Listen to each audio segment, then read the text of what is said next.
welcome to Dialogue with Deidre. I'm your host, Deidre Malone. Guess who's in the studio today? The Sheriff of Shelby County. Bill Oldham is here, and we're going to talk to him about his career in law enforcement and what's going on with the Sheriff's Department. Good things are happening, and we want to hear it directly from the sheriff. So he's our guest in our first half hour. The second half hour of our show, we're going to talk about the Democratic debate that's going to be taking place tomorrow night. It's the mayoral debate. I'm real excited about it, and I'm sure other folk are excited about it as well. But before we go to the break, I just want to share with my viewers that last week we had an exceptional week here in Memphis. The Carter Malone Group was a part of the team that reopened the National Civil Rights Museum. Our team was on point when it came to coordinating the parade, when it came to Community Day, and we were also responsible for public relations for the events. And I want to personally say kudos to my team at the Carter Malone Group. Way to go, young ladies and guy. Thank you so much for all you do for this community, and Beverly Robertson said it best, you are awesome. So when we come back, we're going to have a conversation with the Sheriff of Shelby County. You want to stay tuned. Now, if you have a question for him, you can post it on the Dialogue with Deidre Facebook page, and we will ask him that question. If we don't get to it in the first 30 minutes of this show, I know how to reach him. We'll ask him the question, and we'll post it on our Facebook page. So you're watching Dialogue with Deidre. We'll be back in a moment.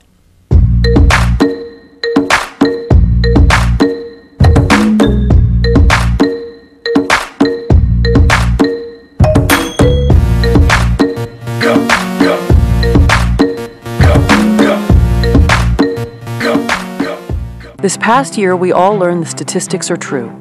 1 in 4 girls and 1 in 6 boys will experience child abuse, usually at the hands of someone they know. Child abuse happens every day. Learn the signs and take action, because keeping a child safe is everybody's business. Make a difference. Visit safehorizon.org to find out more. Safe Horizon, moving victims of violence from crisis to confidence. Did you know that every 34 seconds someone has a heart attack? Every 40 seconds someone has a stroke? But it doesn't have to be that way. Every day there's hope. Join me and the American Heart Association and get serious about your heart and your health. If you're doing nothing, do something. If you're doing something, do more. Find healthy living solutions from the American Heart Association's My Heart, My Life. It's that simple. Hello, my name is Crystal Conley. I'm with Internal Health and Medical Services. If you're looking for a house call doctor, one that you can call, one that cares, call 901-421-5174. We provide mobile eye, mobile x-rays, medication management. We'll help you get your prescriptions refilled. We're the doctors that care. Call us 901-421-5174. Looking to hear from you. Wow, Teller Brown is your drugstore, and your drugstore. Hey, we everyone's drugstore. And we're located at 3333 East Shelby Drive, 794-3690. All medical plans. We support supported living, assisted living. We do it all. And guess what? We even have a $4 plan. Hey, call and ask Dr. Brown about that. I gotta go because she's coming with those boots.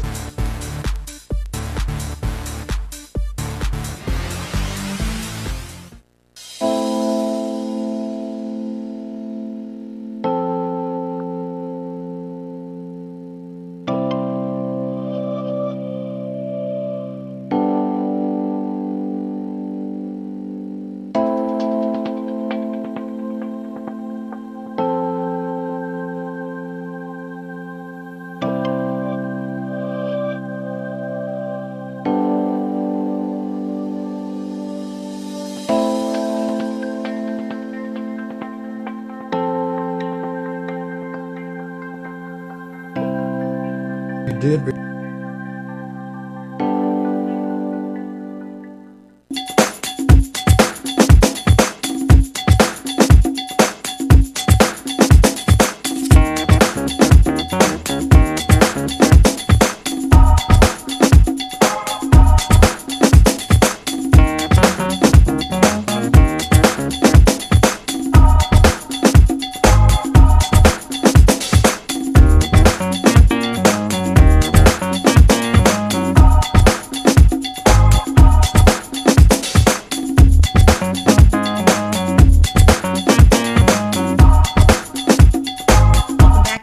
with Deidre. I'm your host, Deidre Malone.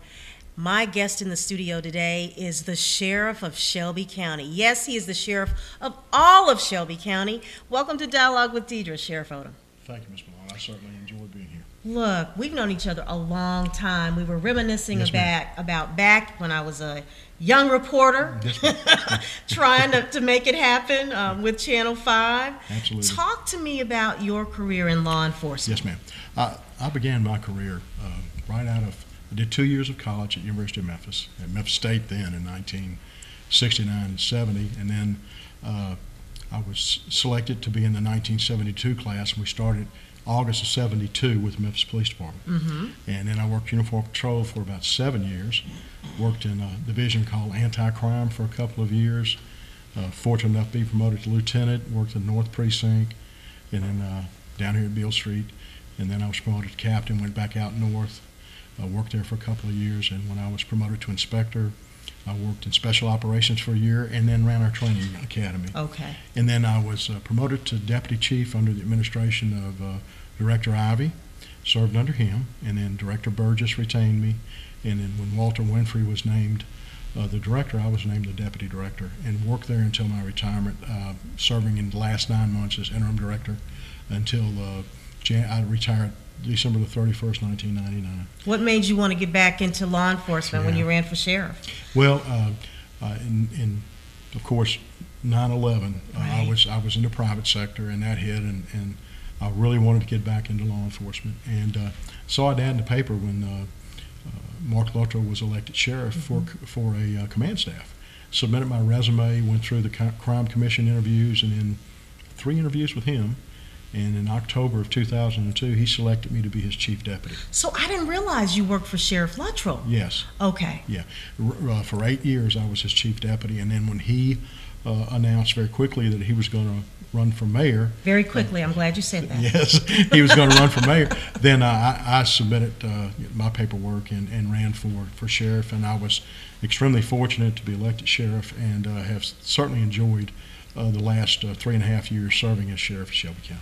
Talk to me about your duties as sheriff. Absolutely. Even though we are a home rule county and a charter government, the duties are exactly the same as the constitutional sheriff.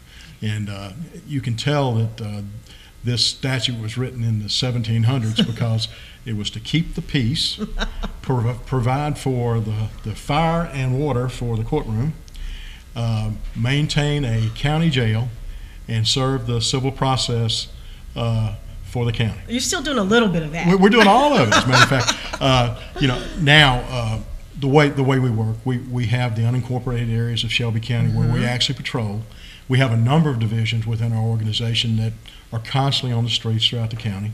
Our fugitive division serves the entire county. Our narcotics division does. So you are in the city of Memphis? Yes, ma'am. Okay. You'll see our squad cars there. Now, what we do is each municipality has primary responsibility for their police service within their jurisdiction. Okay. And we work with them. If they need our assistance, then we certainly will help them. But my narcotics officers, my fugitive officers, and my civil officers, if they see an offense occur within the city limits anywhere, whether it's Bartlett, Germantown, Collierville, Memphis, or Millington, then they'll take action as well. Okay, we have that jurisdiction. Okay, that's good to know because I always wondered if you had that jurisdiction, if it was in Memphis or Bartlett, would you have to call the other, lead person in that entity, in that municipality, or if you could just handle it? Yeah, we handle it and then advise them what's going on, let them know. We have to share that information. It's so important for us to maintain that type of relationship. And as soon as an event occurs where we take action, then we'll let them know. So, Sheriff, what has been some of the challenges you've had over the last 3.5 years? Well, as sheriff? Of course, we all face a challenge of violent crime, and especially with the youth. When I went into law enforcement, you were seeing adults committing violent crime, and when I say adults, I mean over the age of 21, up into their 30s and sometimes their 40s. Now, what we're seeing as young as 16 to 24, and that is the group that commits most of the violent crime here. So we have to be, not only do we have to do traditional law enforcement, But what we have to do is work in a non-traditional fashion with organizations such as Operation Safe Community, Gun Down, a number of those. We really need to work with the faith-based community and also with the neighborhood communities in discussing with them the importance of knowing what your child's doing, who they're running with, and letting us know if we can come and help them in any way, shape, or form. And we do that. We work with the faith-based community. In fact, we were just down at Oak Grove Baptist Church. We served an injunction, one of the first injunctions in the state of Tennessee on a gang. And several years ago, we began discussions, and Tony Armstrong, the director of the Memphis Police Department, myself, Ed Stanton, Amy Wyrick, and the FBI and the ATF. And we came to a conclusion that we needed to reestablish our Metro Gang Unit. And so now what we have is a multi-agency gang unit involving both state, local, and federal organizations. And it's working well. We went to Fresno, California, and found out about the civil injunctions and came back, and Tennessee law, it has that in it, and we're now, we've served our first in the Riverside community. Went to Oak Grove, and it was amazing. We didn't know what to expect from the residents. We brought them in to tell us, how they felt. And the first lady that got up was crying, so we were sitting. So she was excited about it? She absolutely, she said it for the last several years she'd been sleeping on her floor or in her bathtub. Because you just never know when a gun.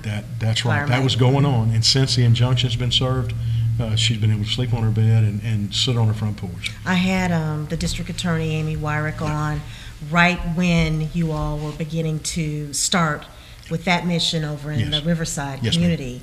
And so have there been many more of those? I know you were targeting community by community. Yeah, we're working on our second one right now, and it takes a thorough investigation. There are a lot of certifications we have to make sure of individuals who are gang members, and we're in the process of doing that in another location right now, and we have selected the next location we'll move to and carry that as well. I'm glad to hear that you say that you're working with a faith-based community, because specifically in the African-American community, I mean, it's kind of the foundation of a lot. I mean, back in the civil rights days, I mean, that's where we got a lot of our information, and it's still the same today. Yes, ma'am. And so, what do you think is causing a lot of this youth crime? Do you think it's socioeconomic, or? Well, when you look at it and you look at our community, we certainly have poverty. Exactly. And that is a real problem. Our education system, we've got to work as hard as we can to make sure that we educate our children, and we're going to support that in every way we possibly can. And then the other thing, I think, is a breakdown of the family. I mean, you've got a lot of ladies out there trying to raise their kids by themselves, and unfortunately there's no man in the house. Right. And what we need, I think, and this is what I'm telling all of the people I come in contact with, I think that the center of each neighborhood is the church. Exactly. I think there's also neighborhood resources that can help. I remember when I was growing up, there were neighborhood schools, and I had 15 or 20 extra parents, and unfortunately, the kids were bussed out from their neighborhoods to other locations, and I really believe that had an impact. The influence that we see now in their music and their video games. And television. Yeah, surely doesn't help. No, ma'am, it does not. But there are a number of factors, and that's the reason I say non-traditional law enforcement approaches. We'll never arrest our way out of this problem. The way we'll solve it is with assisting people with tutoring, mentoring, like I did. I coached for over 30 years with kids and counseled them and tried to put them in the right direction. And we got to have that. We have an adopt-a school right now. They're going to close it. We're going to do another adopt-a school, and we want to go to a high school. And what I ask my people to do is I ask them to devote some of their time to the community. And I will do that as well. Be a coach. Mm-hmm. Be a mentor. If you have skills such as technological skills, help these kids out. If you've got musical skills, help them out. Yeah. Do all that you can to give them a positive experience. I talk to kids all the time, and they tell me there's just not a lot to do that's positive. I think the Kroc Center was a step in the right direction. I think so too. It's but wouldn't it be great to see a performing arts center right there, to see a technological center there, to see an ROTC center over here? And that way, I think you could touch so many children. And I think just the concept of having those community centers and being able to keep them open long enough Right. where, children have an opportunity to go in after school and maybe have tutors there. Yeah. I had Director Armstrong on the show at one point, and he talked about getting back to community policing. Absolutely. Because I remember when Melvin Burgess was the police director, I think that was a concept that he wanted as well. What are your thoughts on that, Problem Sheriff? solving, community-oriented policing is what we have to do. Not only do we have to deal with communities on direct law enforcement issues, but okay, let's facilitate their contact with other governmental agencies to solve the blight problem in their neighborhood, to help them solve the problem with the sewer, or whatever they have. We work with several communities, and we have a community forum where our people are involved. We'll see people from the administration that'll come out to those meetings, and we'll get information in regards to abandoned property, overgrown property, dumping of trash. And what we can enforce, we do, and then what those other agencies can do, then it's facilitated. Next month we come back, see what we solved, what we have to go. We really, that is how I believe you build relationships, and you garner the trust of the community, and that's paramount for us. We work for the citizens of this community, and we take an oath to serve, and that's what we're doing. Let me just say, as someone that was raised by, my dad was a police officer in Chicago, and my uncle, so I come from a family of law enforcement officers. That's the reason I'm so tough. So we're going to go to a break, Sheriff, and when we come back, I want to ask you a little bit about all the technology that you have in the Sheriff's Department. And then I can't let you leave without at least asking you about the controversy surrounding the rape kits, okay? Yes, ma'am. You're watching Dialogue with Deidre. When we come back, we'll continue our dialogue.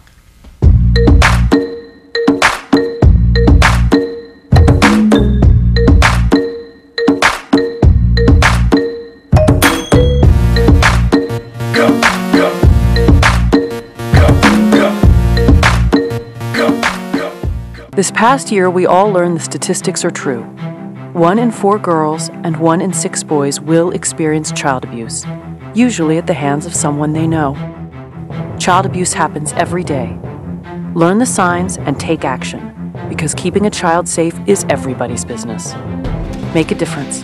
Visit safehorizon.org to find out more. Safe Horizon, moving victims of violence from crisis to confidence.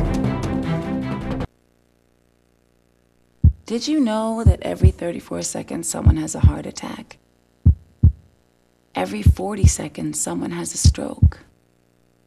But it doesn't have to be that way. Every day there's hope.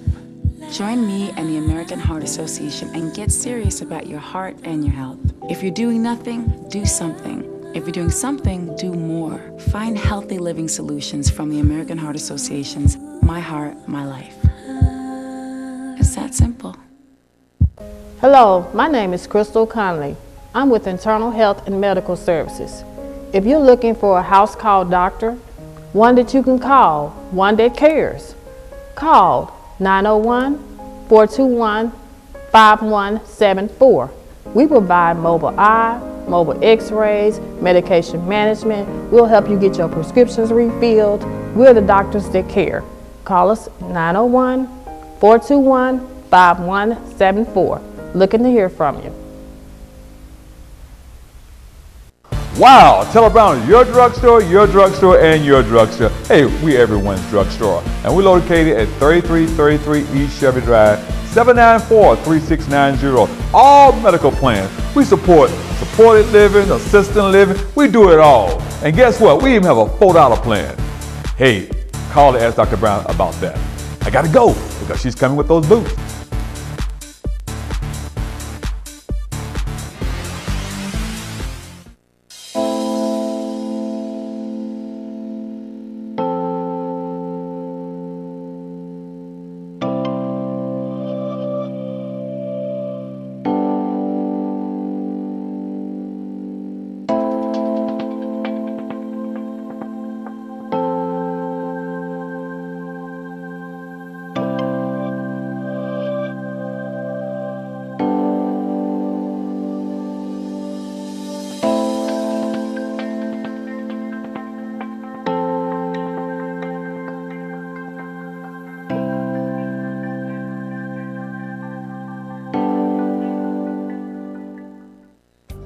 I'm Dominique Dawes. How do you start your day? I always start with a healthy breakfast. Whether you're practicing for a game or studying for a test, eating breakfast every day can improve your concentration and help you perform your best. Kids who eat a healthy breakfast have more energy to work hard and play hard. That's why you should check out your school's breakfast program. It's for everyone, so make sure you energize your day. Eat school breakfast. The Carter Malone Group is a full-service public relations agency. Celebrating 10 years of being in business, the Carter Malone Group is located in Midtown Memphis and represents clients across the country. No matter what size your business, if you are interested in promoting your product or service and increasing your market share, contact the firm that can help you meet your goals. The Carter Malone Group. Call 901-278-0881 today. NFC, AFC, offensive linemen, defensive tackles, quarterbacks, and cornerbacks are all living united to ensure the academic success of millions of kids in our communities all the way to graduation day. But that won't happen without you. So take the pledge at unitedway.org. Make a difference in the life of a child. Suit up like your favorite NFL players and become a volunteer reader, tutor, or mentor with United Way.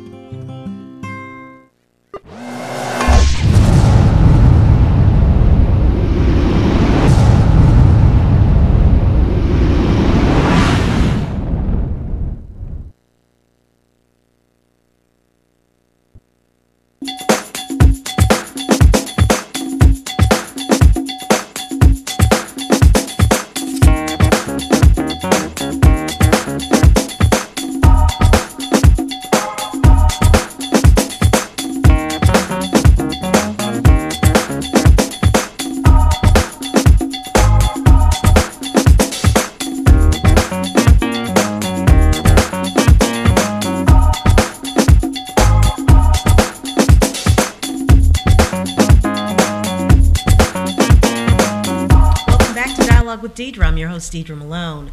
The Sheriff of Shelby County, Bill Oldham, is in my studio today. He's my guest, and the last few minutes we have him on the show, I want to talk about technology in the Sheriff's Department. How easy is it now to catch those bad guys, Sheriff? Well, it's not easy. But one of the things that... Does technology help, though? Oh, absolutely, yes. We host a weekly Data Smart Policing meeting, and initially it was at a site. We all would go and discuss in each division what the crime trends were, the plans we'd put in place the last week, and then look at what was successful and how we could modify to address those, and then the new trends from this week. And one of the things that we were trying to do was to come up with a situation where we could do what we call electronic roll call. For years, you'd have to drive to the precinct, get your car, and then drive back out to where you worked. And we wanted to save money, we wanted to be more efficient, and we wanted to be more effective. And with the technology that we have today, like Skyping and all of that, we knew there would have to be a way for us to do that. And so my officers and also my IT staff got together, and they came up with a system that allowed us to do electronic roll call. I can be sitting in my conference room downtown, and I can dial into their roll call if I need to. And it's got all of the pictures of the individuals from their cameras, and then it's got the big picture from the officers that are still at the substation. And roll call can be handled that way. Saves us time and money. Wonderful. Well, one of my officers said, there's another application. If we can put a camera on our computers in our cars and interface that with that system, then we'll be able to push information in real time out to them about crime. And if a crime occurs, they can turn their camera around and let our detectives see the scene en route to kind of know what they're dealing with. And then we had other applications. If we have a disaster, we can do assessments. We can show the people at the Emergency Operations Center what actually occurred and what they're facing. So there's a tremendous application for that. Take it further, now at my Data Smart Policing meeting, this morning I attended it, about 40 people in the room at the substation, but we had from Hernando, Mississippi, we had the Olive Branch, Police Department. We had the DeSoto County Sheriff's Office and the South Haven Police Department sitting in Hernando attending our meeting. That's amazing. And then we had our people at Narcotics, our people at Homeland Security in Tipton County who could dial in as well. And we conduct that business and we exchange information regarding crimes. Our criminals are mobile, right, and they're impacting the entire area. And so we have to work together. We have to be smart about it. And this is another step in making us more effective and more efficient. I mean, Sheriff, they're using technology absolutely to accomplish their crimes. Absolutely. I can only imagine. So it's good that you are. Yeah, absolutely. And the other thing that we do is we get from this relationship. We also have, and it's tomorrow morning. We have a detectives intelligence meeting where 42 agencies are involved. Memphis, several in Mississippi, several in the contiguous counties in Tennessee, and us and the other law enforcement agencies. And they exchange information. And we've had information from Bahia, Mississippi that solved a crime in Ripley, Tennessee. And it's because of the information exchange. We push out information on a daily basis through our Fusion Center on be on the lookouts, okay, a crime that has occurred just that day, information in regards to who might be wanted, and it's really enhanced our ability to be as effective as possible. And it shows the collaboration that we have in this community. And right now, in my 40-plus years in law enforcement, from the federal, state, and local level, cooperation couldn't be any better. Well, that's good to hear. And so, in your opinion, is crime down? It is down. Because I think I've heard Director Armstrong say it is. Yes, ma'am. When you take a look at the Operation Safe Community statistics, and our peak year here was 2006, and you look at 2006 and then the information from 2013, we're 19% down in the what they call Class A crimes, which are homicides, aggravated assaults, rapes, robberies, motor vehicle thefts, and major larceny. Okay. And then when you look at property crime in the same time frame, it's down right at 29%. That's good. So it's really enhanced by collaborating with the use of technology, being smarter about how we deploy our resources, and holding everybody accountable has led to what we believe is the ideal package. What I see coming in the future is predictive analysis. Okay. We have all this information on demographics, on individuals and locations. And what I foresee is that if we have a crime where we have elderly who are going to the store, being followed home, and being robbed, we look at other pockets that have the same type of population with the same or similar shopping centers, and we get ahead of the game.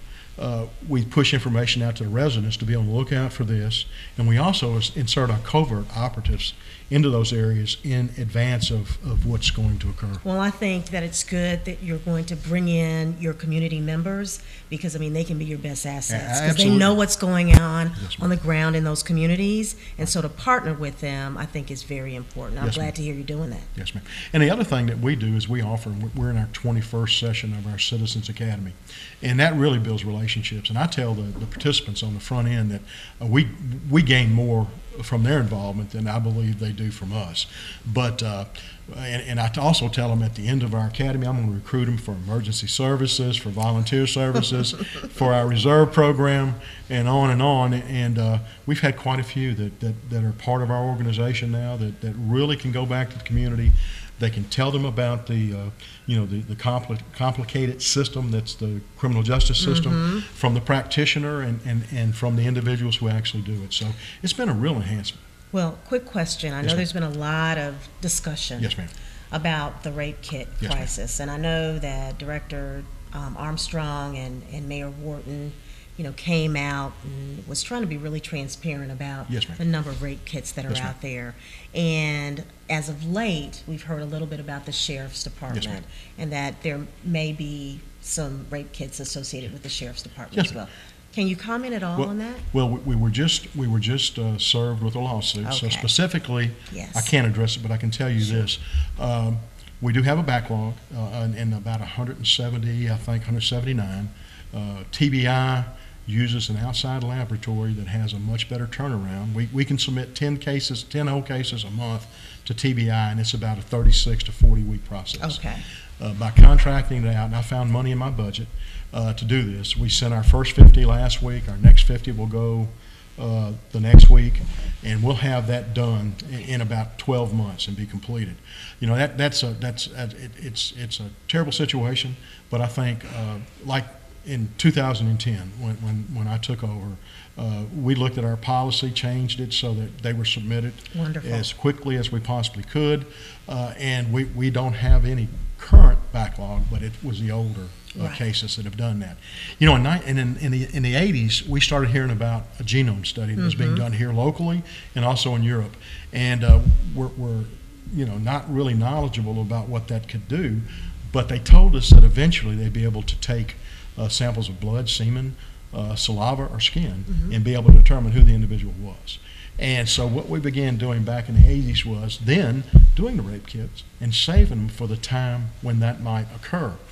Now, in 1994, you heard the federal government discussing a nationwide system so that all of that could be placed in it for comparison. It took until 1998 to get that done, and then from 98 until now, I think there's still some states that haven't adopted that. Really? Yes, but unfortunately, CODIS didn't impact Tennessee until about 2003 or 4, and then Tennessee passed a law, because prior to that we had to have a court order or a volunteer submission from the individual who might be a suspect, and until CODIS came around, it was like fingerprints. You had to have a suspect to compare it to what you had collected. After CODIS, now we do have that. In Tennessee has a repository of all those that we can access, and so it's made it a lot easier. Good. But Tennessee passed that law in 2007. It gave us the ability to swipe individuals coming into incarceration for about 76 different crimes. Okay. And we've been doing that ever since then, and we are building that, that repository with all of those samples. Well, last question, because I've been grilling you today. What have been your accomplishments the last 3.5 years? You feel real good about it. Well, yes, ma'am. When you take a look at our jail, it took us about 8 years to get our jail out from under it was 6 years out from under the sanctions of the federal consent decree and the Department of Justice. And it was done with the same individuals who were there with a different management group. Okay. And it's turned around. Now, Governor Haslam appointed me on the Board of Control for the Tennessee Correctional Institute in 2011. And in 12, 13, and now 14, I've served as chairman. And now our jail is looked as an example for the state of Tennessee. We even had the Federal Bureau of Prisons send their staff from Yazoo City up here when they were getting ready to open to take a look at what we've done and what we've accomplished. We had the Jail Administrator of the Year in the state of Tennessee in 2012, and in 2013 we had the Corrections Trainer of the Year on our staff. Our staff has been, and our jail has been certified by the state of Tennessee. It's also been certified by the American Correctional Association and the National Healthcare for Corrections Committee.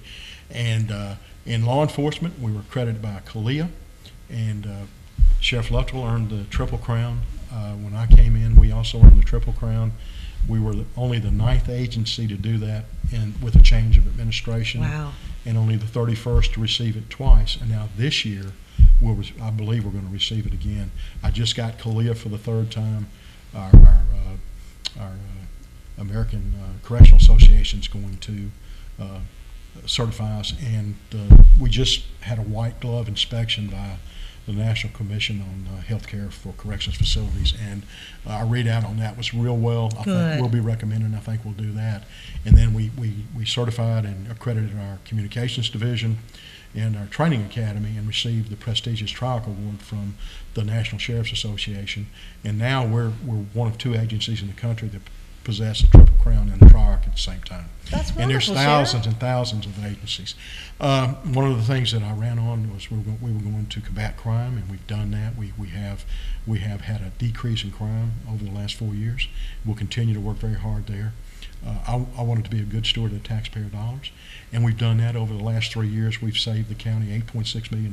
That's important. We're on track this year to do another 2.5, so it'll be about $11 million in the 4 budget cycles. Do you think that's from, is that from efficiencies, or? Let me tell you what we did. Okay. We did a number of things. First thing we did was my CAO, Chuck Fox, and I sat down, and we examined our personnel roster and all the jobs that we had coming in. Okay. And any that wasn't filled for the last 6 years, we could do without. Move them out the way. And we found a number of those, and we were able to give that money back, and it's never been addressed again. And then each year we begin looking about, I want to say in February, we do a monthly meeting on our budgets. We do a monthly meeting to determine our expenditures, and we project. And what I had done was I had Chuck and Steve Leach go in, and I thought it was very important to teach our commanders the budget process. That's good. How they can track it, what their accountability requirements are. And so now I have the rank down to the rank of lieutenant who are conversant in the budget and what's going on. And each month we're able to sit there and project where we're going to be. If a division needs money, then we know where it is, where we can move it, and we've done that. But it's about being more efficient. It's about really looking at what you're doing and making sure you're expending those dollars where they need to be expended. And the taxpayer appreciates it, I'm sure. Yes, ma'am. Well, Sheriff, it's been a pleasure to have you on the show today. If anybody wants to reach out to the Sheriff's Department, what's the website and what's the phone number? Yes, ma'am. Our phone number is 222-5500 for headquarters. And then our website is www.shelby-sheriff.org. Sheriff Oldham, thank you so much for being my guest today on Dialogue with Deidre, and we will definitely have you come back. Thank you so much. Thank you so Enjoyed much. it. When we come back, we're going to have a conversation with Dr. Noel Hutchinson. You're watching Dialogue with Deidre.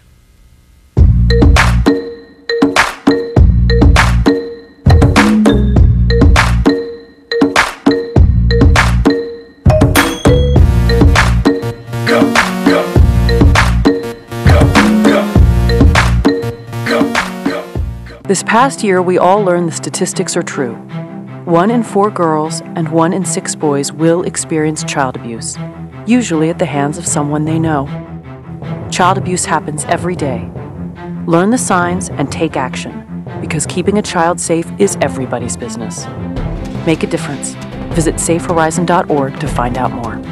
Safe Horizon, moving victims of violence from crisis to confidence.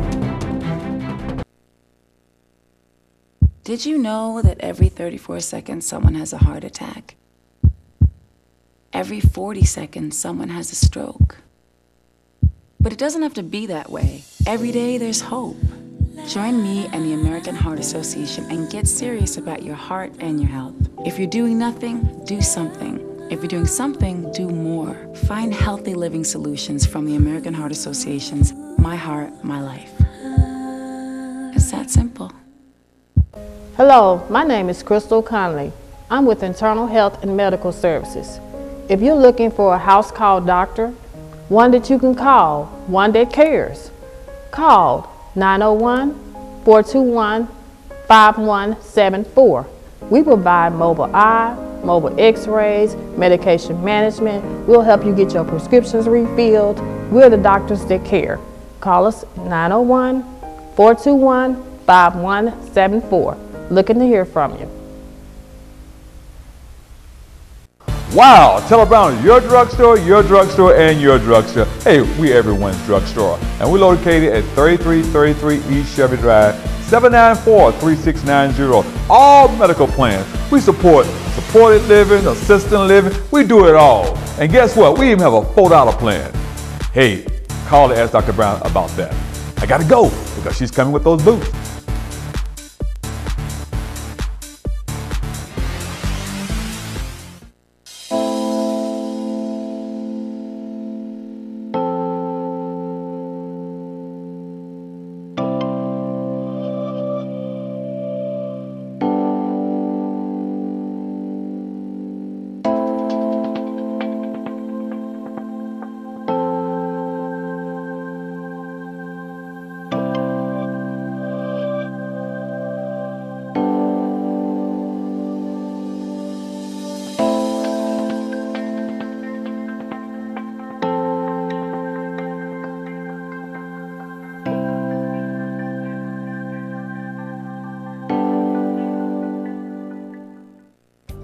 I'm Dominique Dawes. How do you start your day?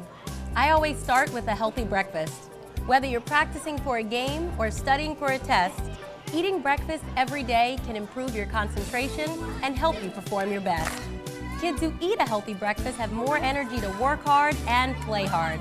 That's why you should check out your school's breakfast programs.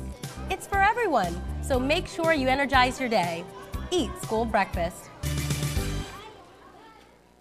The Carter Malone Group is a full-service public relations agency. Celebrating 10 years of being in business, the Carter Malone Group is located in Midtown Memphis and represents clients across the country. No matter what size your business, if you are interested in promoting your product or service and increasing your market share, contact the firm that can help you meet your goals. The Carter Malone Group. Call 901-278-0881 today.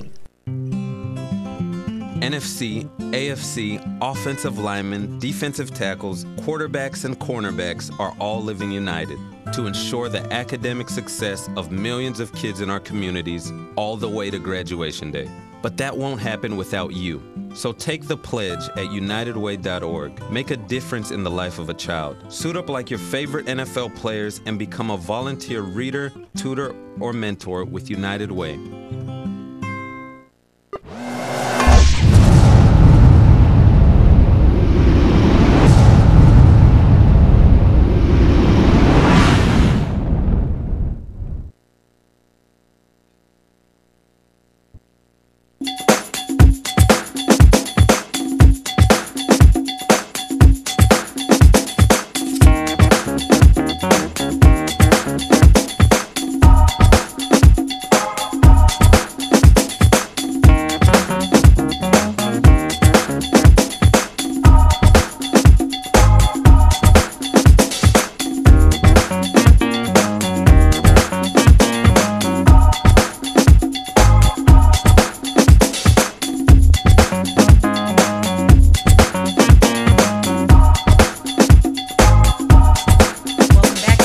Deidre, Dr. Noel Hutchinson, Black Thought, is on the Dialogue with Deidre set.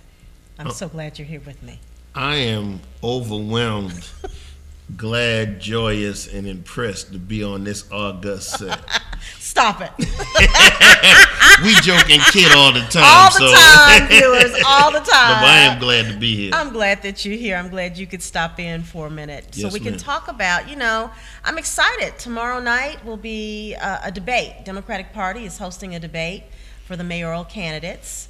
So Airways Professional Building, I think it starts at 6 o'clock. There's a reception, but the real debate actually starts at 7 o'clock. And so, I just want to chit-chat with you about what do you think some of the issues are that we'll be discussing tomorrow night? Well, I'm going to answer that question and then make a statement. Let me answer the question. I think some of the issues that voters and people who are at the debate really should focus upon includes economic viability. Why does 60% of the population produce 0.08% of the business receipts of this county?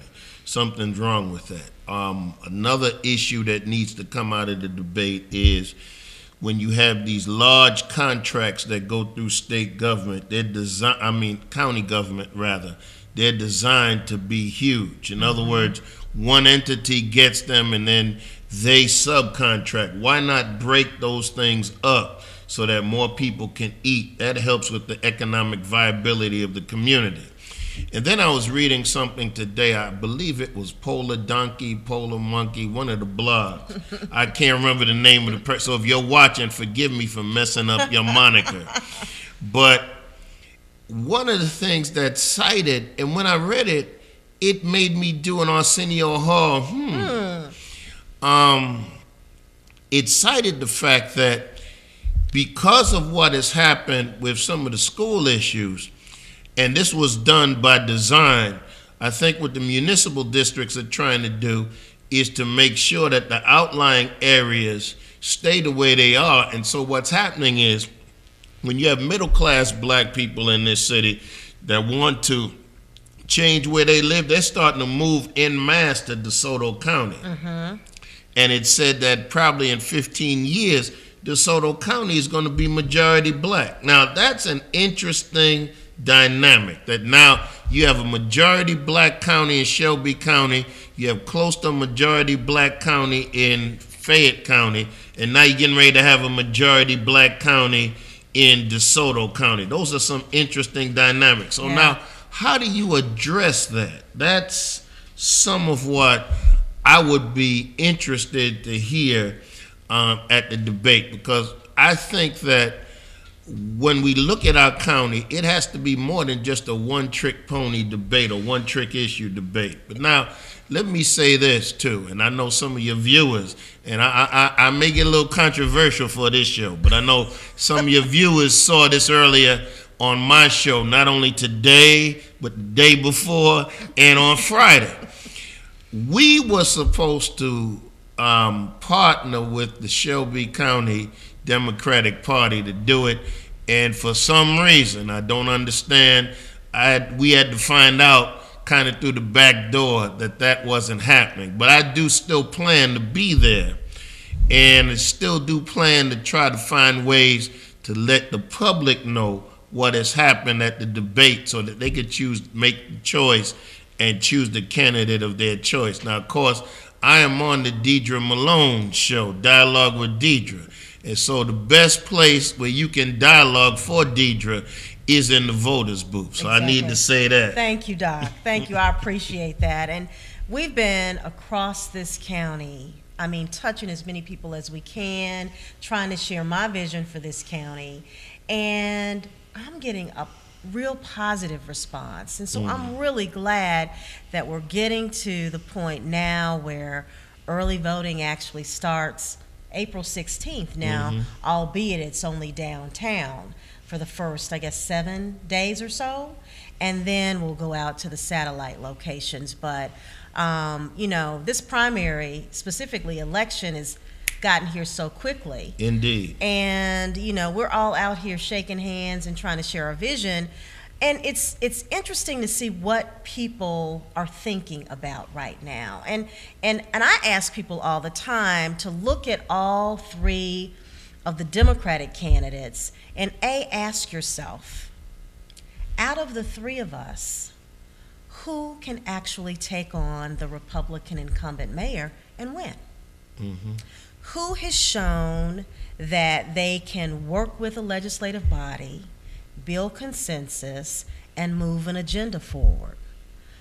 Who knows how to play well with others and make things happen?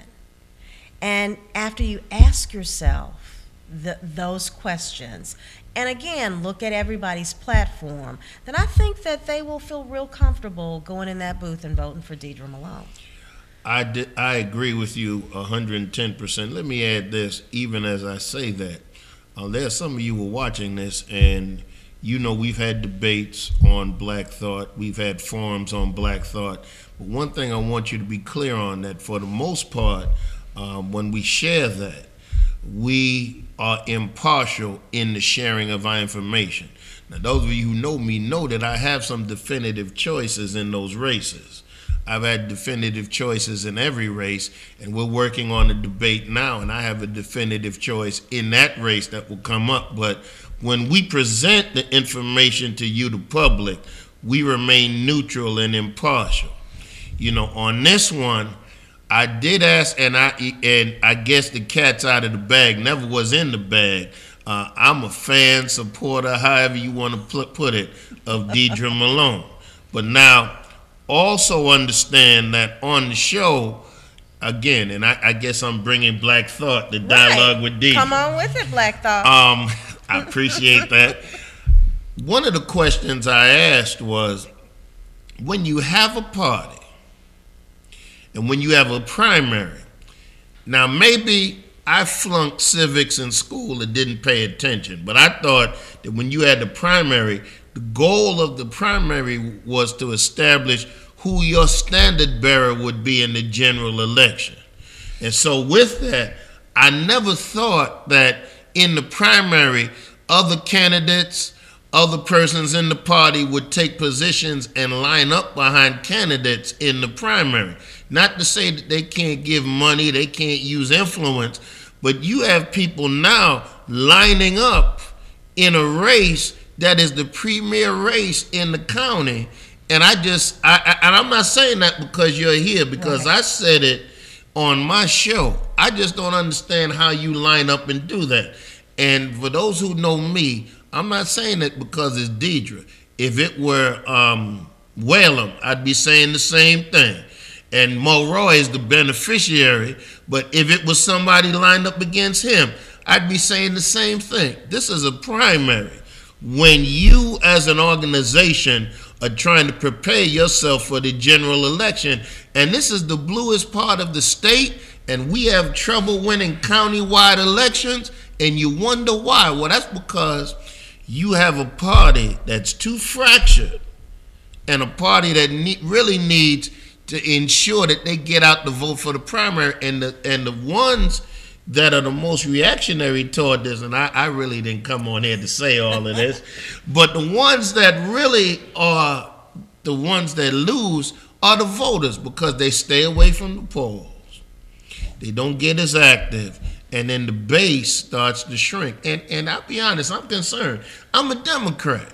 Well, and Doc, you're absolutely right. Not only should we be concerned, but all it does is it fragments the party more. Yeah. Because people who are supporting me are looking at, Judge Joe Brown has endorsed another Democrat when he has to run in August. Mm-hmm. And so, in a primary.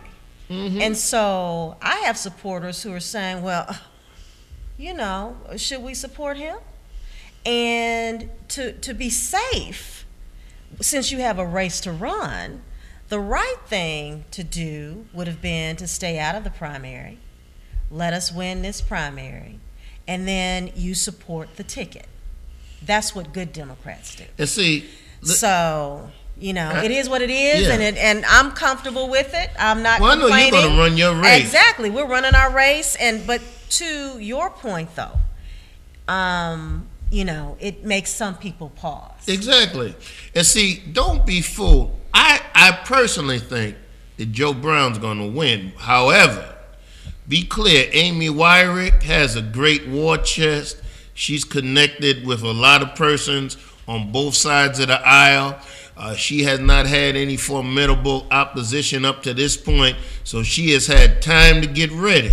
So be clear, this is not going to be a walk in the park. Some of you think this is going to be a slam dunk. I don't think so, because she has been loading up for bear, so to speak. So it doesn't look good if you're trying to go against somebody in that position and you're already alienating some people by making some decisions. See, and the party needs to be able to support its own. And I think with some of the decisions that have been made, and usually, and you know this, I have kept whatever critique I've had about the party either to myself, or I've said it to maybe just a very choice few. Haven't noised it abroad. But starting this past Friday, when you consider how supportive this station has been toward the party, when you consider how supportive my show has been to the party, and for them to make some of the decisions they made, we couldn't sit idly by and not say anything, because really, to me, and this ties into why you're in the race, this ties into some other things, this is about the viability of the African American community. If African American businesses suffer, the community suffers. And when we don't support our own, we suffer. When we have some of the biggest construction businesses in our community, they can't get work and get bids with governmental situations because the size of the job is so large that they can't qualify. Yeah. And they're the best that we have, and they do quality work. Something's wrong with that. Well, let me just say, Doc, I was having this conversation with my vice president over at the Carter Malone Group this morning, because we have a contract with the state of Tennessee with TDOT. well, through SSR, but you have to go through this process where you have to be audited, and it's something that, you know, CPAs who've been in the business a long time have had difficulties figuring out how to fill out these forms. And so we were having this conversation, and I was saying, you know, sometimes I think government at that level puts up these roadblocks to block small businesses, African American and minority businesses and women-owned businesses who are small and may not have the type of funding to hire Exactly. a CPA and pay them $10,000 Exactly. to make sure that the paperwork is accurate before you submit it. Exactly. And it's a roadblock. Exactly. And so, you know, those are the types of things that as, you know, elected officials, we need to start looking at and asking those questions and seeing if they are intentional roadblocks. And quite frankly, I think sometimes they are. Well, when you look at how contracts are set up and jobs are set up in this county, indeed they are. Because why is it that major black businesses always seemingly have to be subcontractors? Because the job is kept so large that it's hard for them to qualify for the bid. Right. And see, what I guess the majority community needs to understand is this. They think that when we bring things like this up, that we're always crying, we're always seeking for an edge, we're always crying for affirmative action. But look at it this way. If every time I change my clothes, you throw mud on me, and then you talk about the fact that I can never stay clean, there's something wrong with that. That's what we're talking about. 60% of the population of Shelby County is African American, yet 0.08% of the business receipts, the last time this was calculated, come from African American businesses. So now we're 60% of the population, but we're generating 0.08% of the business receipts. So that means that 99.2% of the business receipts in this county are generated from other businesses, and we make up 60% of the population. And it's not laziness. No. So there has to be something that's driving these numbers. And that has to be addressed when you have such an inequity of wealth, for example, between Memphis and the outlying areas. Yes. We're the poorest metropolitan area of over 1 million population in this nation. We've got some work to do, Doc. Yes. We've got some work to do. Well, I want to thank you for being my guest on Dialogue with Deidre. My pleasure. And we know that I'll have you back on, and I look forward to being on Black Thought. And you will be, and I feel like the Jeffersons. I've moved on up. Oh, stop, and now stop, I'm with stop. Dialogue with Deidre. That's how I feel when I'm on your show. Viewers, thank you so much for watching Dialogue with Deidre. I'm your host, Deidre Malone, and I'll see you back here next Wednesday. Thank you for watching.